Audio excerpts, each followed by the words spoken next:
L'hebdo politique.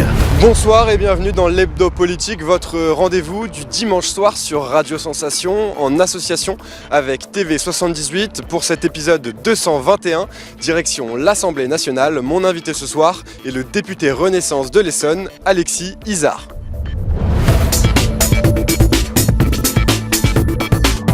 L'hebdo politique. Alexis Izard, bonsoir. Bonsoir. Vous avez 30 ans et avez été élu en juin dernier député de la 3e circonscription de l'Essonne. Exact. Avant cela, vous travailliez chez BPI France en tant que chargé d'affaires pour accompagner les entreprises dans leur développement. Votre engagement politique ne date pas d'hier. Alors d'abord dans des associations locales de défense dans votre ville, à Savigny-sur-Orge, puis dans des associations nationales telles que les Jeunes Européens ou le Parlement des étudiants. Vous vous êtes ensuite présenté donc sous l'étiquette LREM aux élections municipales de Savigny-sur-Orge en 2020 et en 2021, mais aussi pour les élections départementales dans le canton donc de Savigny en juin 2021. Vous avez enfin connu la victoire aux législatives ailleurs qu'à Savigny, dans la 3e circonscription de l'Essonne. Alors quelles sont les premières impressions que vous avez eues donc en entrant au Palais Bourbon et siéger avec tous les représentants de la nation ? Alors effectivement, je vous remercie pour ce déroulé. Je vais ajouter que mon engagement, effectivement, il a d'abord commencé par de l'associatif. Tout d'abord, comme beaucoup de jeunes, dans des clubs sportifs où je me suis d'abord épanoui en tant que pratiquant, puis en essayant d'accompagner, et puis après ce goût de l'engagement qui fait que progressivement on s'engage pour son club, pour sa ville. Puis petit à petit, on goûte à la politique et on arrive, comme là maintenant, à l'Assemblée nationale. Donc mes premiers ressentis sur cette assemblée, c'est déjà une grande responsabilité qui nous est donnée. On le sent en arrivant, le choix de nos commissions. J'ai eu la chance d'être intégré dans la commission des affaires économiques, qui était cohérente avec, vous l'avez décrit, mon parcours professionnel. Tout de suite, beaucoup de responsabilités qui nous sont données, la capacité d'agir, et donc une bonne intégration dans un groupe auquel je suis très heureux d'appartenir. Et j'ajoute que vous avez été pendant un moment aussi le référent départemental de La République En Marche en Essonne, mais maintenant il faut dire Renaissance. C'est officiel donc depuis le 17 septembre et le congrès du parti au Louvre. Le nouveau secrétaire général du parti est donc Stéphane Séjourné, déjà président du groupe Renaissance au Parlement européen. Alors l'objectif pour lui ce sera de préparer l'après-Macron. Vous avez pleinement confiance en cette nouvelle direction pour cela ? Alors j'ai pleinement confiance en Stéphane Séjourné. J'ajouterais que je suis toujours référent d'En Marche, maintenant Renaissance en Essonne, jusqu'à la réélection du nouveau bureau. Donc je fais entièrement confiance à Stéphane Séjourné pour reconstituer ce nouveau parti qui est une pierre importante fondatrice de la suite, de l'après-Macron, mais du pendant Macron aussi, pour rassembler une force politique centrale dont on a besoin actuellement avec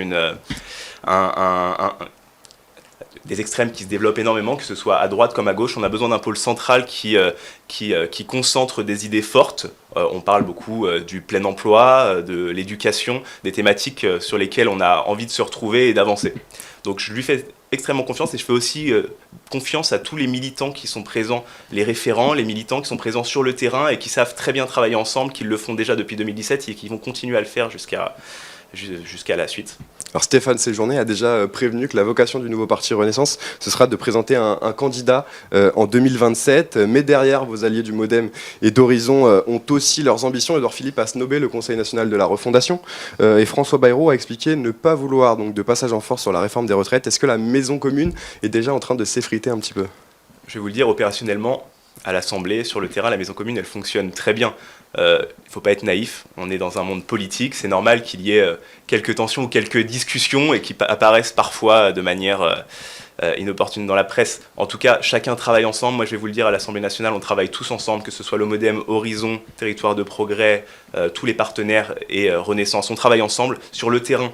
Les militants savent travailler ensemble, ils vont militer ensemble et ils travaillent cette implantation. Donc non, je peux vous dire qu'il n'y a aucune fissure dans cette maison commune et elle est au travail.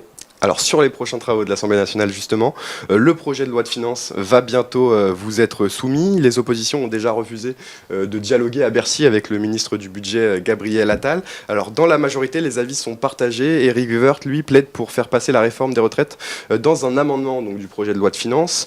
François Bayrou, lui, veut éviter tout passage en force sur le sujet. Alors est-ce que c'est le bon moment ou pas pour établir cette réforme des retraites ? Alors là, vous me demandez mon avis personnel, étant donné que la discussion elle est encore en cours. Par nature, je ne suis pas un grand fan du passage en force. En revanche, ce que je vais vous dire, c'est que cette réforme des retraites, elle a été portée dans le programme de 2017 lorsque Emmanuel Macron a été élu. Elle a été portée dans le programme d'Emmanuel Macron en 2022 lorsqu'il a été réélu. C'est une réforme qui est peut-être impopulaire parce qu'elle est peut-être mal expliquée. Je crois qu'il faut qu'on la travaille bien. Ça a été fait pendant le précédent quinquennat. Il faut qu'on la présente bien, qu'on avance toutes les avancées sociales qui sont dans cette réforme-là et qu'on arrive à la faire accepter aux Français parce que cette réforme, elle est extrêmement importante pour nos finances publiques, mais aussi pour les avancées sociales et pour, je dirais, aller combler un manquement de beaucoup de monde, que ce soit les carrières discontinues ou les minimums retraites qui sont trop bas. Donc une revalorisation, beaucoup d'avancées sociales, il faut la faire, cette réforme. Alors sur la forme, quelle serait la meilleure méthode pour la faire, cette réforme? La concertation avec les oppositions, ça semble un peu compliqué, vu les premiers retours. Un amendement par l'article 49.3 qui permet au gouvernement de faire passer directement une loi? Encore une fois, ça fait exco avec ce que je vous ai dit juste avant. Le 49.3, personne n'est un grand aficionados du 49.3, et si vous regardez le précédent mandat, il n'a jamais été utilisé. Il va falloir concerter, discuter, essayer de convaincre les oppositions. La priorité est la concertation et le travail avec les oppositions. Visiblement, les oppositions, pour l'instant, n'ont pas envie de travailler avec nous, n'ont pas envie d'avancer. Je vois mal, cependant, un électorat de droite s'opposer à une réforme des retraites qu'il porte depuis des années. Donc je crois que le travail de discussion, le travail de concertation, il doit être mené fermement avec ces partenaires-là, quitte à faire des avancées dans leur sens. C'est vraiment le cœur de cette concertation, c'est le cœur de la consultation. C'est pour ça qu'il faut travailler ensemble. Et j'ai bonne confiance qu'on arrive à trouver un terrain d'entente sur ces sujets-là. Si ce n'est pas le cas, il faudra avancer. Alors sur le budget, vous avez été nommé rapporteur pour avis sur les investissements d'avenir. Alors est-ce que vous pouvez nous dire un peu plus sur ce rôle, cette mission, et comment est-ce que vous allez vous y prendre? Oui, bien sûr. Alors, dans le cadre du projet de loi Finances à venir, le projet de loi Finances, il est travaillé dans la commission des finances. Donc c'est la commission qui traite sur le fond ces sujets-là. Et tous les sujets qui ont affaire avec les commissions, tous les sujets qui peuvent ressembler aux commissions à côté, donc moi les affaires économiques, sont traités pour avis au sein de ces commissions. Donc moi je suis chargé de traiter un avis budgétaire sur ces investissements d'avenir-là. Donc mon rôle est d'aller donner un avis budgétaire sur des thématiques qui me sont chères. Moi j'ai choisi la batterie électrique par rapport aux problématiques qu'on peut avoir sur mon territoire avec notamment Renault-Lardy. J'ai choisi l'agriculture, évidemment, quelque chose de très important pour notre département, et la santé du futur, qui touche évidemment tous les Français. Donc mon rôle est d'auditionner actuellement différents acteurs de ces industries pour me faire un avis sur la performance bonne ou mauvaise des précédentes politiques et d'essayer d'améliorer au mieux cette loi. Alors l'actualité internationale, elle est marquée aussi par la crise énergétique, en conséquence du conflit en Ukraine, alors que les importations de gaz russe ont plongé au cours de ces 6 derniers mois, mais comme partout en Europe. La France se prépare à faire face à une situation énergétique exceptionnelle. Alors l'occasion de refaire un point sur notre situation énergétique. Actuellement, la France a 56 réacteurs nucléaires, mais 27 sont à l'arrêt. EDF a promis de redémarrer durant l'hiver progressivement. Vous avez d'ailleurs auditionné le PDG d'EDF sur l'état du parc nucléaire français. Alors où est-ce qu'on en est sur la situation énergétique? Alors effectivement, vous l'avez rappelé, on a pu auditionner le patron d'EDF, mais aussi d'RTE et l'ensemble des ministres du gouvernement chargés de ces sujets énergétiques. Le patron d'EDF est plutôt confiant sur le fait de la réouverture de ces centrales avant l'hiver. Les dernières réouvertures se feront au cours de janvier. Il faut se rassurer sur le fait également que vous me parlez du gaz, la plupart de nos réserves sont faites avant l'hiver. Donc il devrait potentiellement pas y avoir de gros sujets sur cet hiver-là, mais il faut rester vigilant. Et c'est pour cette raison. Cet hiver. Non, pas de blackout cet hiver. Et c'est pour cette raison qu'on met en avant la sobriété choisie plutôt qu'imposée.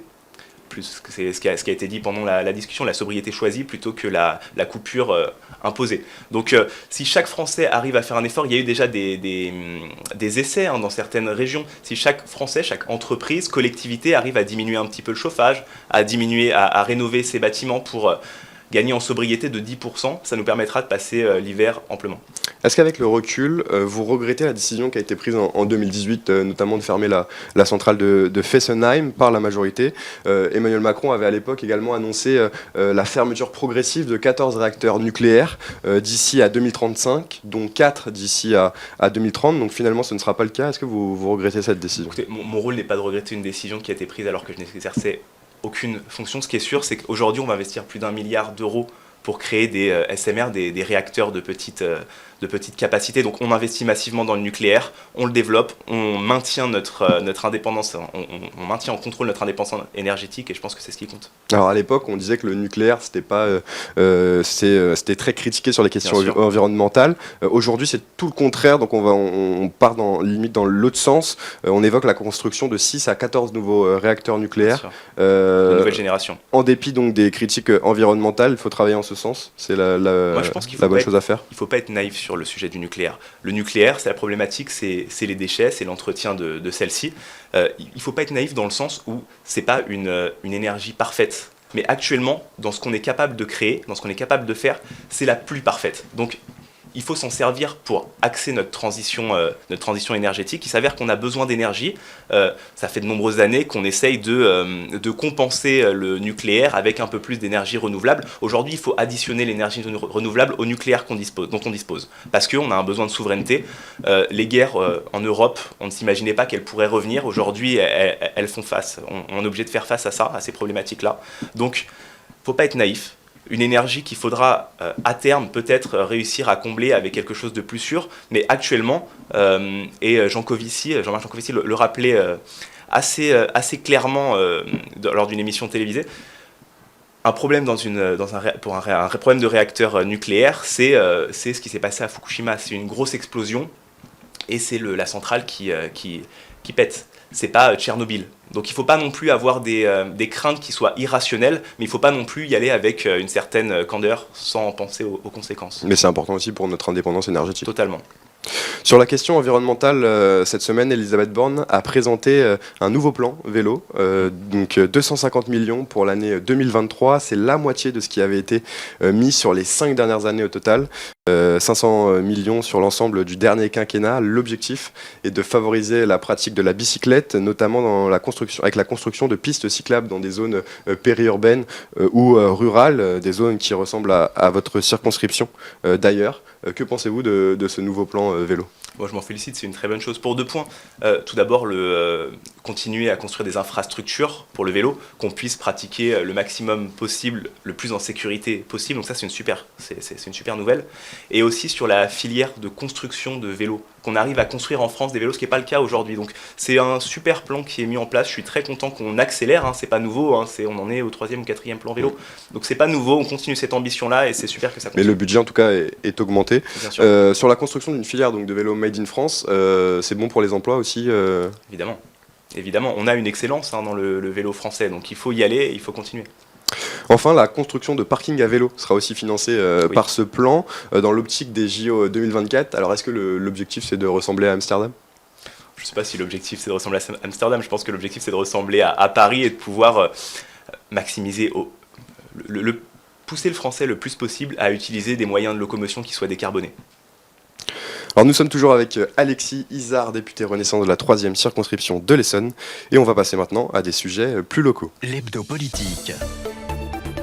Alexis Izard, vous avez été élu en juin dernier avec 51,18% député de la 3e circonscription de l'Essonne. Elle comporte 47 communes et va d'est en ouest de Brétigny à Dourdan, une circonscription assez vaste. Quelles sont les problématiques que vous avez identifiées au cours de cette campagne ? Les problématiques, elles sont nombreuses sur une circonscription comme la mienne. Étant donné que, vous l'avez rappelé, on parle d'une ville urbaine comme Brétigny jusqu'à des villes beaucoup plus rurales, en passant par Dourdan, Étréchy.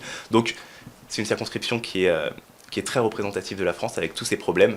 On parlait tout à l'heure des transports, un problème massif sur tout le département de l'Essonne et en particulier sur la circonscription, l'accès aux soins également et l'accès à l'emploi. L'accès à l'emploi, c'est un sujet sur lequel je me suis particulièrement engagé parce que c'est les sujets sur lesquels je suis le plus compétent et qui inclut également toutes ces thématiques-là, les thématiques précédentes que je viens de citer. L'accès à l'emploi de qualité sur la circonscription, c'est un gros sujet auquel j'aimerais travailler massivement. Le département de l'Essonne s'est porté volontaire pour expérimenter une nouvelle réforme, celle du RSA. Alors l'idée, c'est que donc, l'État soumette le versement de la prestation à de nouvelles conditions avec la réalisation d'heures travaillées. On parle d'un contrat d'engagement entre l'État et donc les bénéficiaires. Une réforme assez controversée, notamment à gauche. Cette réforme, est-ce que vous y êtes favorable ? Je suis plus que favorable. Certains aimeraient dire que le travail est de droite, je l'ai entendu, vous l'avez certainement entendu aussi. Moi je crois que le retour à l'emploi, il est nécessaire pour n'importe qui, pour vivre dignement de son travail. En Essonne, on a déjà commencé avec certains dispositifs, je pense notamment à Bretigny, où on accompagne les demandeurs d'emploi vers la recherche avec des formations ciblées. L'idée, c'est d'accompagner ces, je crois, 31 500 demandeurs, 31 500 bénéficiaires du RSA vers l'emploi. C'est une très bonne chose. Ces personnes-là demandent que ça, de réussir à trouver un emploi. Donc, bien sûr, j'en suis plus que favorable. Et le département de l'Essonne a aussi mis en place la plateforme Job 91 Exactement. Pour mettre en relation les différents acteurs. Alors, vous pourrez donc peut-être aussi assister de près à cette expérimentation en Essonne. Vous souhaitez que le département soit sélectionné ? Non seulement je le souhaite, mais je vais pousser pour que ce soit le cas.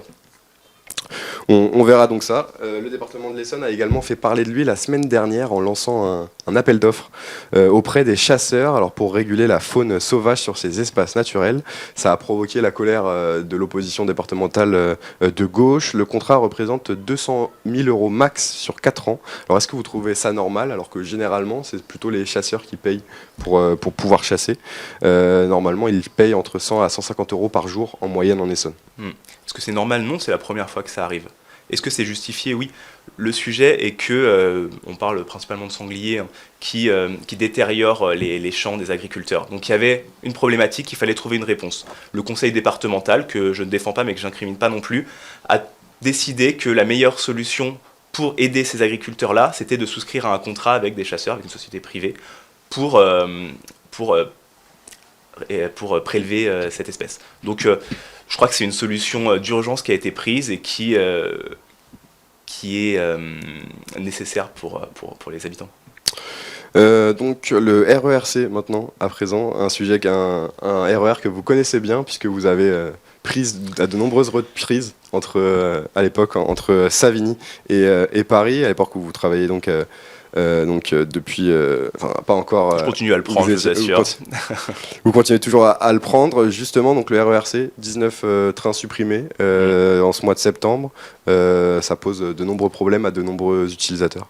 Bien sûr. Alors c'est une problématique très très importante sur lesquelles je peux vous assurer que les parlementaires d'Île-de-France sont mobilisés. On se réunit autour de nos conseillers régionaux parce qu'il faut savoir que la compétence des transports est détenue par le conseil régional. Donc on travaille, on a des cellules de travail avec les parlementaires d'Île-de-France plus les conseillers régionaux. On essaye de proposer des solutions pour améliorer le service de transport. On ne peut pas demander de décarboner nos transports, de demander aux Français d'utiliser moins leur voiture, et à côté de ça, d'avoir des trains qui ne circulent pas une fois sur deux et qui ne nous permettent pas d'être certains d'arriver à l'heure au travail.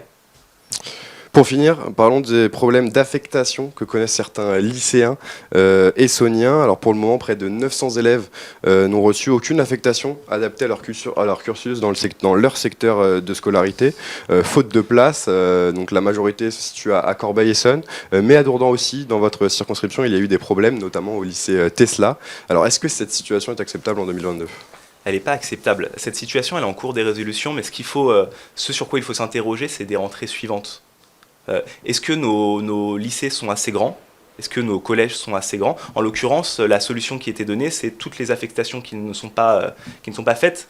Les élèves pourraient redoubler finalement en troisième. C'est pas acceptable pour des élèves qui ont fait leurs preuves, qui ont obtenu leur brevet des collèges.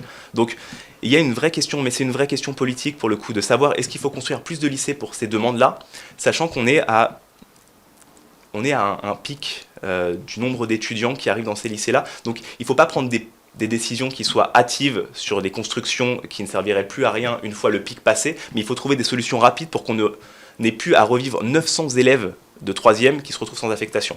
Un sujet extrêmement important qui est traité au plus haut dans notre département en tout cas. Pour finir cette émission, Alexis Izard, quand on est député, donc vous n'étiez pas à la base sur cette circonscription, vous n'étiez pas implanté. On va voir les maires, on va se présenter, on se fait connaître. Comment on s'y prend pour se faire accepter par une population ? Alors vous clôturez la boucle avec le début. Moi j'étais référent départemental de la majorité présidentielle sur le département de l'Essonne. Donc le département de l'Essonne est un département que je connais très bien. Mon engagement, je vous disais, il a commencé au niveau local, mais il a très vite été essonnien.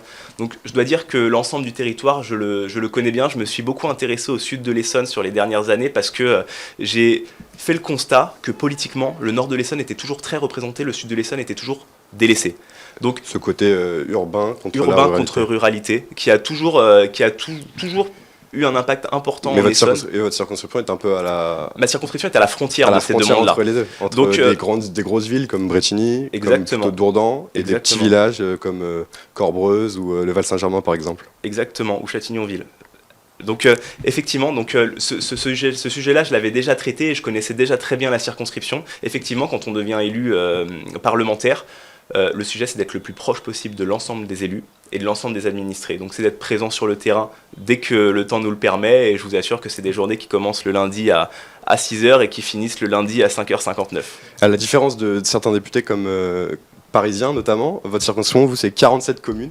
Ouais. Alors comment on fait pour pouvoir... C'est énormément de déplacements, c'est énormément de sujets différents à traiter, j'imagine ? Oui, c'est beaucoup de déplacements, vous dites vrai. Je prends l'exemple des forums des associations où on a envie de rencontrer le tissu associatif, ces personnes qui font vivre nos communes. C'est pas possible. Effectivement, alors on a une vingtaine de forums des associations qui ont lieu en même temps. On essaye de se démultiplier au maximum et ensuite on contacte les associations pour pouvoir les rencontrer. L'idée, c'est de donner le maximum de son temps, de pallier les situations où on ne peut pas se rendre à 2 événements en rencontrant les personnes plus tard. C'est quelque chose qui se fait et c'est quelque chose qui est nécessaire pour notre travail législatif parce qu'il ne faut pas oublier que si on est élu par un territoire, c'est pour les représenter dans la manière dont on fait la loi à Paris. Et on refait le lien à ce que je vous racontais tout à l'heure, la manière dont j'ai traité mes investissements d'avenir en choisissant l'agriculture, la batterie, la santé du futur, elle s'est principalement faite via les différentes rencontres que j'ai eues sur mon territoire et où je me suis dit que là, il y avait quelque chose à faire. Alors la députée précédente, Laetitia Romero-Dias, avait effectué un cirque tour il y a maintenant un an. Vous, comment est-ce que vous allez vous y prendre avec les citoyens pour rester en contact, pour rester proche de la population justement ? Actuellement, je suis très présent sur l'ensemble des événements de la circonscription. J'ai la chance d'être sur une très belle circonscription avec beaucoup d'événements qui ont lieu, des fêtes, une capacité de rencontrer beaucoup de monde et ça, c'est super. Moi, ce que je souhaite mettre en place et qui vont arriver là dans les jours qui arrivent, c'est des cafés parlementaires pour rencontrer le maximum d'habitants possible et que les habitants de la circonscription puissent faire remonter leurs attentes parlementaires pour faire la loi à Paris et pouvoir travailler avec eux, échanger, leur faire savoir mes ambitions, mes intentions concernant les lois à venir et amender avec leurs idées. Et pour finir, la tâche de député, la quantité de travail, est-ce qu'on a conscience de ça quand on est par exemple citoyen ? Est-ce qu'on peut avoir conscience ? Quelle est la charge de quantité de travail justement ? Sincèrement, ça fait assez longtemps que je suis dans l'écosystème. J'ai vu les parlementaires travailler énormément. Je pense qu'il faut devenir parlementaire pour se rendre compte de la tâche que ça représente. Maintenant, c'est un mandat qui est passionnant, qui nous prend tout notre temps, du lundi au dimanche, mais qui est passionnant, qui est fait de rencontres et de travail de fond, qui nous permet de voir un horizon extrêmement large. Donc effectivement, les journées sont denses, mais on n'en donnerait pas une minute. Vous êtes encore un jeune député. Est-ce qu'il y a, par exemple, il y a des députés qui peuvent proposer des lois ? Est-ce qu'il y a un sujet particulier qui va vous intéresser, sur lequel vous avez travaillé, ou pour l'instant vous n'avez pas encore... Moi, pour l'instant, je suis intéressé par tous les sujets économiques. C'est pour ça que j'ai commencé à travailler sur les investissements d'avenir. Moi, je vous le disais, mon point de compétence, mon dada, c'est d'accompagner les entreprises, d'accompagner les PME, d'accompagner les ETI, de les aider à se développer en France, les aider à partir à l'international, comme j'ai pu faire dans mon ancien travail. Donc moi, ce que j'aime, c'est ce projet qu'on a de réindustrialiser la France, d'accompagner nos entreprises à créer, à embaucher. C'est vraiment là-dessus que je m'épanouis et c'est là-dedans que je vais travailler, en tout cas au niveau parlementaire, au niveau législatif. Puisqu'il nous reste encore 1 minute 30, sur la commission, donc vous êtes donc commissaire aux affaires économiques. Comment est-ce que vous avez fait ce choix? Comment est-ce que ça a été fait donc, comment ça a été choisi au sein des députés? Donc il y a plusieurs commissions, la commission des affaires étrangères, la commission des affaires économiques dont vous faites partie, la commission de la défense aussi. Comment est-ce que tout ça se met en place? Si vous voulez rentrer dans les coulisses de l'arrivée d'un jeune député, quand on arrive député, on siège au sein d'un groupe. Les places dans les commissions sont réparties dans tous les groupes. Et nous, on vient nous demander quels sont vos, à l'instar d'un lycéen, quels sont vos choix, dans quelle commission vous aimeriez siéger, où vous épanouiriez le plus. Choix numéro 2. Choix numéro 1, choix numéro 2, choix numéro 3, justifiez votre choix. Moi, j'ai choisi la commission des affaires économiques parce que mon profil professionnel correspondait énormément à ça et mes ambitions législatives, mes ambitions de travail y correspondaient. J'ai été entendu et je suis très heureux de l'avoir été. Bien, merci beaucoup. Merci à vous. Alexis Izard d'avoir été avec nous dans l'Hebdo Politique. Je rappelle donc que vous êtes député Renaissance, il faut dire comme ça maintenant, de la 3e circonscription de l'Essonne. Et nous, on se retrouve bientôt pour un nouveau numéro de l'Hebdo Politique. Bonne soirée à tous.